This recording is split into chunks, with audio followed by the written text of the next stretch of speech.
हम बकवास पर आपको खुशामदीद। अदावत ड्रामे की अगली किस्त में आप देखेंगे कि मारिया के दिल में अंबर और असजद के लिए शक आ चुका है और इस शक को हवा देने वाली है बेबी। वो बहुत तरीके से खेल रही है। असजद तुम्हें बताकर नहीं गया कहाँ जा रहा हूँ, वो अंबर के पास गया है ना। और जब मारिया को डॉक्टर के पास ले जाने की बारी आई तो असजद को फिर से कॉल आ गई कि अंबर घर नहीं पहुंची। यहाँ पर असजद मारिया को छोड़कर अंबर के पीछे भागता है। अंबर कहाँ हो तुम।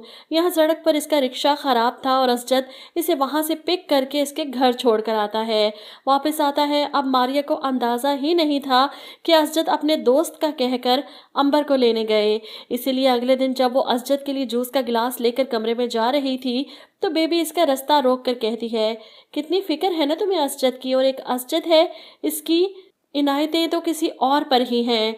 मारिया समझ नहीं पाई बेबी क्या कहना चाहती हैं।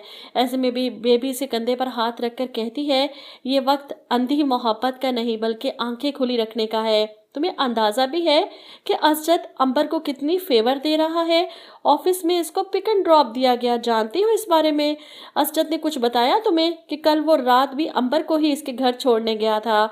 ये सब कुछ सुनकर मारिया बदगुमान होकर असजद के पास आती है, इस पर नाराज होती है। जब ऑफिस के किसी दूसरे एम्प्लॉय को पिक एंड ड्रॉप की सहूलत नहीं दी गई तो फिर अंबर को क्यों दी गई। इन दोनों के फिर से झगड़े शुरू होते हैं। असजद नाराज होकर ऑफिस पहुंच जाता है लेकिन अंबर से अपनी मेहरबानी कम नहीं करता। अंबर को जब पता चलता है कि इसे ये सहूलत दी जा रही है तो वो लेने से इनकार करती है, जिस पर असजद कहता है, मुझे तुम्हारी फिक्र होती है, तुम परेशान होती हो तो मुझे टेंशन होती है। जवाब में अंबर को भी गुस्सा आता है, अब आपको मेरी टेंशन होती है। इधर आप देखेंगे कि बेबी पल पल की खबर रख रही है असजद की और ये सारी बातें वो मारिया को आकर बताती है। मारिया भी परेशान हो चुकी है असजद की हठधर्मी देखकर। अपने रिश्ते को इनसिक्योर समझते हुए वो असजद से बददिल होती जा रही है और आखिरकार बेबी की बातों में आकर वो इस कदर बदगुमान होती है कि अपना सामान पैक करती है और घर छोड़कर जाने की तैयारी करती है। सोए हुए असजद को कमरे में हलचल का एहसास होता है तो पलटकर मारिया को देखता है जो सामान हाथ में पकड़े यहाँ से जा रही थी। वो उठकर खड़ा होता है, इसे रोकने की कोशिश करता है, कहाँ जा रही हो तुम। जिस पर मारिया कहती है, अम्मी के घर जा रही हूँ, मुझे आपके साथ नहीं रहना। जिस पर असजद बजाय इसे रोकने के इसे धमकी देता है, सोच लो एक बार, इस घर से बाहर कदम निकाला तो मैं तुम्हें लेने नहीं आऊँगा।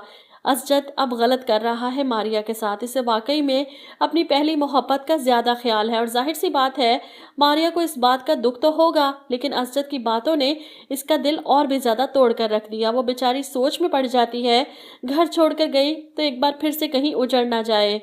दूसरी तरफ आप देखेंगे कि फहद भी अरीबा के साथ वही गेम खेल रहा है जो अरीबा ने इसके और मारिया को एक दूसरे से दूर करने के लिए खेली। मियाँ बीवी के रिश्ते में अंडरस्टैंडिंग होना बहुत ज़रूरी है, इससे एतमाद पैदा होता है और एतमाद ही वो चीज़ है जो मियाँ बीवी को एक दूसरे से बांध कर रखती है। इसे मारिया याद आ जाती है, इसने भी तो मारिया की बातों पर यकीन नहीं किया, अपने रिश्ते को इतना कमज़ोर समझा कि इसकी बात सुने बगैर इसे तलाक दे दी और अब अरीबा की बारी है, वही गेम इसके साथ खेलेगा जो अरीबा इसके साथ खेल चुकी है। आप लोग क्या कहते हैं इस बारे में, कमेंट करके अपनी राय ज़रूर दीजिएगा।